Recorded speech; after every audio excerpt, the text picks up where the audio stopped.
Hello once again, and thank you for finding the time to join us for the last session for this series of Send Searchlight webinars. We thought we'd take just a moment at the beginning to reflect on the series so far, because we've been enormously grateful to be joined by an average of 200 registrations for each of our sessions from over 30 countries, from as far afield as African nations, the Middle East, Asia, Europe, and even the Cayman Islands, which would be a lovely place to be right now. But we hope that you've enjoyed the sessions just as much as we have, and that you found some really useful information to take away to inform your practice.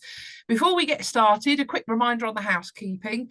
We'd ask that you keep yourselves muted for the session. If you've got questions about today's conversation, please do put those in chat. We'll keep an eye on that. But anything that you want to raise as a future question, do that through the registration process that will follow with this recording after the session. Now, you'll notice that things look a little bit different today because we've been joined by a colleague.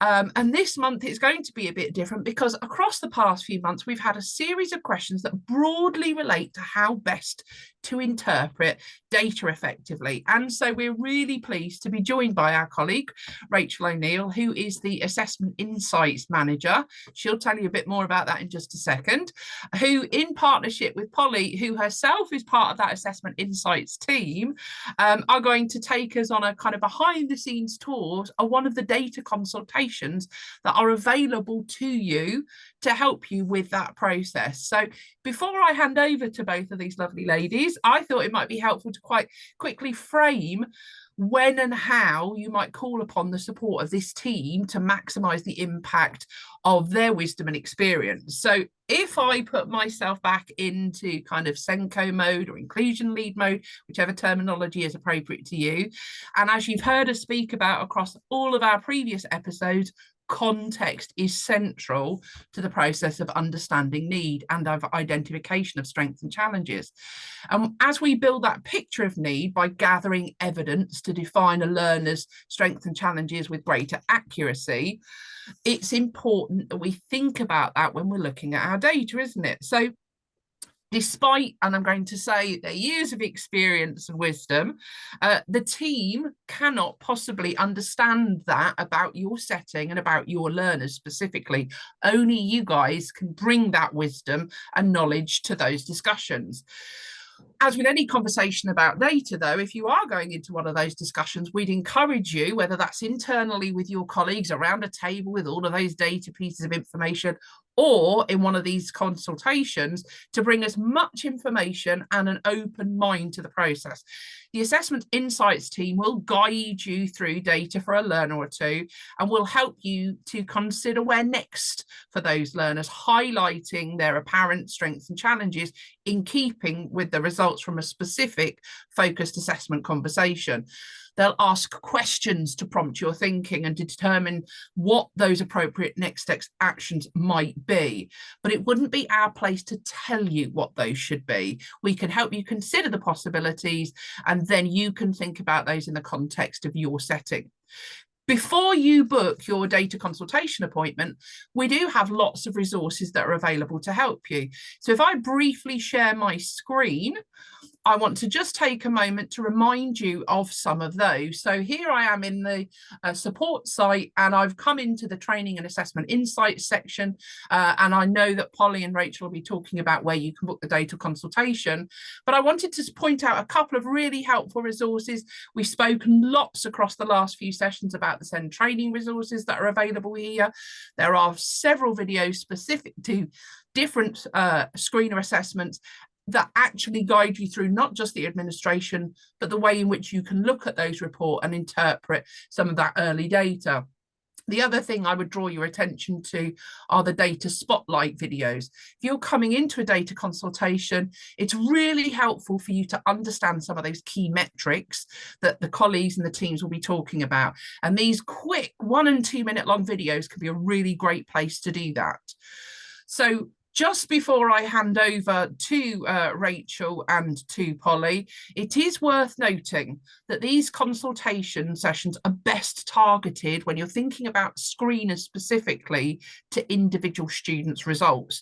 And therefore, in order to make sure that session is really meaningful, it's not possible to explore more than probably 2 or 3 learners' results within that session. I've talked for long enough, goodness me. So let me hand over to Rachel. Good morning, Rachel, who's going to help explain a little bit more about the function and purpose of those consultations. Good morning. Morning, Emma and Polly, and everybody else listening. Thank you so much for inviting me on today. I'm really excited to be here. So who are we and what do we do? So the AI, not to be confused with artificial intelligence, or assessment insights team, we're all a group of former teachers. We're here to support and guide you as the current teachers on the ground supporting the students. However, as former teachers, we have been in your shoes and we understand the pressures and expectations on teachers, which is why we're so passionate about the service that we provide. So just as an example, me, myself, I was teaching for over 20 years in and around schools in London, many diverse cultures, backgrounds, needs, primary focus myself, but taught from nursery all the way up to year 6, and heavily involved with our school Senko, and was always assessment lead. And so that's the kind of experience and background you'll get from every member of the AI team. So as Emma said, our role is not necessarily to provide you with the answers. And I fully appreciate when you turn up for a consultation, quite often it is, please tell me about this student. But as Emma said, we can't. We don't know your students and we don't know your school. And so what we're here to do is we are here to empower you to have the confidence to interpret the data in front of you. Being able to interpret that data with confidence will then feed into further discussions about students' particular needs. Thinking about what is it that that data is telling you? What implications could the data potentially have? Does it support suspicions, thoughts, and feelings that you already have about a student? We want to be able to support your thinking, increase your knowledge of the different aspects that are created within the reports, such as understanding that different terminology. What is a SAS? What is an NPR? What is a STANine? We can support you with all of that. What are the numbers actually telling you? With SEND-specific assessments, some of those numbers are often interpreted slightly differently to some of our core products, for example. And that's the kind of support that we can offer you. Be prepared, we'll ask you lots of questions. Quite often there'll be more questions than answers, but what we hope is that posing you with those questions will help put your data into context. As I said, we don't know your schools, we don't know your individual students, but actually it's this that then enables us to be completely objective when we are looking at your school's data.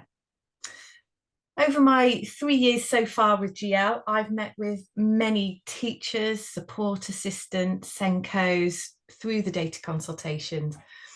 And quite often you'll all come with actually a really good knowledge of the assessment. You've quite possibly been using it for some time, but then you get a particular student and this student puzzles you. And we are then here to be a sounding board, to discuss your thinking and thought processes. Generally, quite often, you know what it's telling you. You do actually have the answers you need already, but you might just be looking for some extra reassurance. Talking it through with actually someone who doesn't know your student can give it that little bit of an edge. Others do come as first-time users of the assessments, but again, wanting that reassurance that the way you're interpreting the data is correct. That's what we're here for. What we also really encourage you to do during those data consultations is to make links across different assessments that your students might have sat. Also encouraging you to think about their in-class attainment on a day-to-day basis, because then bringing all that knowledge together, triangulating all of that knowledge, that's what helps you to build that complete picture and begin to think about those all-important next steps. So thank you so much for inviting me on today. Please do get in touch with our team, use our service, and I'm now going to hand over to Polly, who is going to explain our service in a bit more depth. Thank you very, very much. Thank you, Rachel, and good morning, good afternoon to everyone joining us today. So far we've covered what a data consultation is and how you might prepare, but we thought you might like to now know a little bit more about what actually happens, how it works. So after we receive a data consultation request through, ahead of the consultation, an education advisor, such as myself or Rachel or one of our other colleagues within the team, will review your data. And depending on how we feel you might need the help, we'll either prepare a slide deck to walk you through your data, or sometimes we'll do a live walkthrough showing you how to run the reports and looking at our interactive reports. And as we've already mentioned, this will, for the screeners in particular, this will be based on one assessment and one or two students of interests. For our core assessments, we can look at bigger cohorts as a whole. And as Rachel's mentioned, we do look at that data objectively and we'll analyse it based on that numerical data we have in front of us. However, like we've also said, this is where your contextual knowledge of the students really come into play. So our guided analysis of your data will hopefully help you to identify next steps and key priorities. Now, as you can see on screen now, we look at some key objectives. So we have 4 objectives that we offer. We look at that data, we review it, we help you to identify those trends and patterns. We'll then look at your next steps. Are there students that may need support, or are there actually students that need further challenge? And then we will help you to identify key priorities and give you the opportunity to ask questions. So we also offer some different data perspectives and how these can be shared more widely across your school. So we'll go through that key terminology that's really crucial to understanding and interpreting the data. Now, as I'm sure you can imagine, every school is unique. So the conversations we have can end up in all sorts of different directions based on the type of school you might be, whether you're primary, secondary, international, a special school, so many different types of settings. We speak to each and every one of you. It also depends on the role of the member of staff we are talking to, what their role is within schools. So we talk to librarians, data managers, assistant head teachers, class teachers, again, covering all those different roles. And we also have to consider the different cohorts of students we're looking at. So following the introductions and looking at your data, we just recover how those assessments worked and what might a student go through in their assessment. Then that's where we get onto the really personalised bit. So this is where we look at your data and your students, and this is where the consultations are most powerful. So through a very conversational approach, we consider the strengths and challenges for your students, considering the context, and then offering suggestions of next steps for considerations. As mentioned, our data consultations don't necessarily give you all the answers. After all, you do know your students best. However, the purpose of them is to help you to explore your data, identifying those patterns and trends, and giving you the confidence and skills to review your data and help you to implement your next steps. So a little bit of what a good one looks like, where it's been most successful. It is where schools have come prepared. So you might have looked at the data beforehand. And whilst you may seek guidance on making the most of it through an in-depth interpretation, you would hopefully come with some idea of the results. Even if you're not sure what they mean, if you've just had a little look, that's always really helpful. And as I've mentioned, we do meet with a variety of members of staff who have those different roles within the school.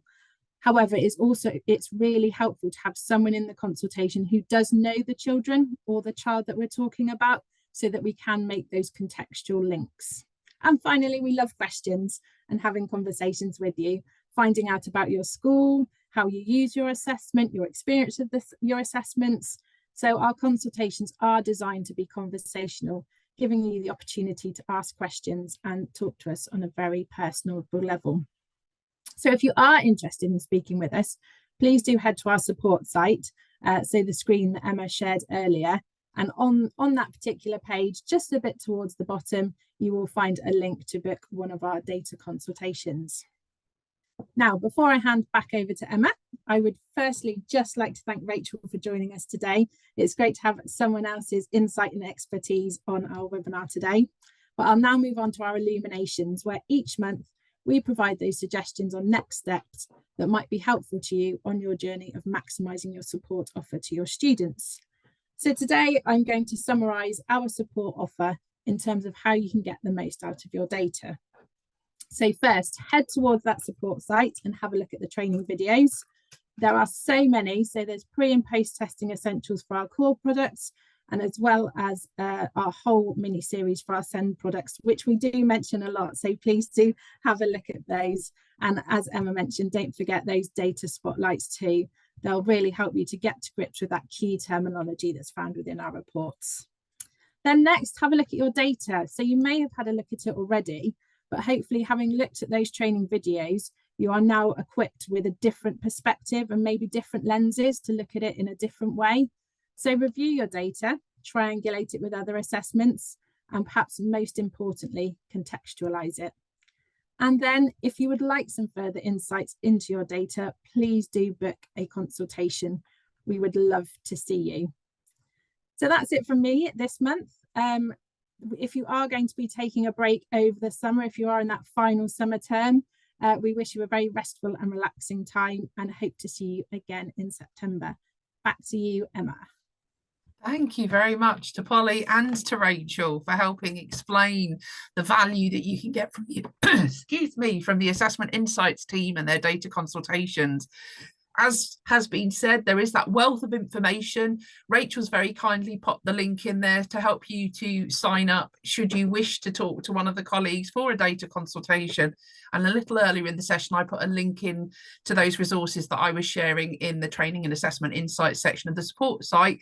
I can see lots of colleagues have joined us today and shared where they're joining from. We do hope that you'll be joining us again in September when we pick up once again our Send Searchlight series, and we'll be joining on the 10th of September, so a date for your diaries before you break for the summer, and we'll be bringing another guest along to that session, but this time from somebody outside of the organisation, Becky Hawes, who is Head of Services for Cadmus Inclusive, and she's joining us because again, across the past few months, we've had several questions that have come in around the value of inclusive learning environments. And we've both been there and we've both done that, and the best ways in which to foster those for all learners.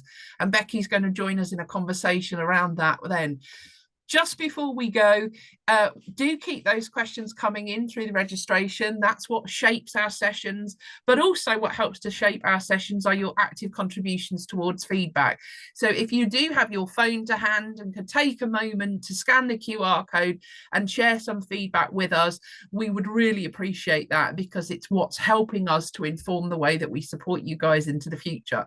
So we'll leave you to enjoy a restful summer, and we'll look forward to being back bright-eyed and bushy-tailed on the morning or afternoon, depending on where you are in the world, of September the 10th. Take care and we'll see you then.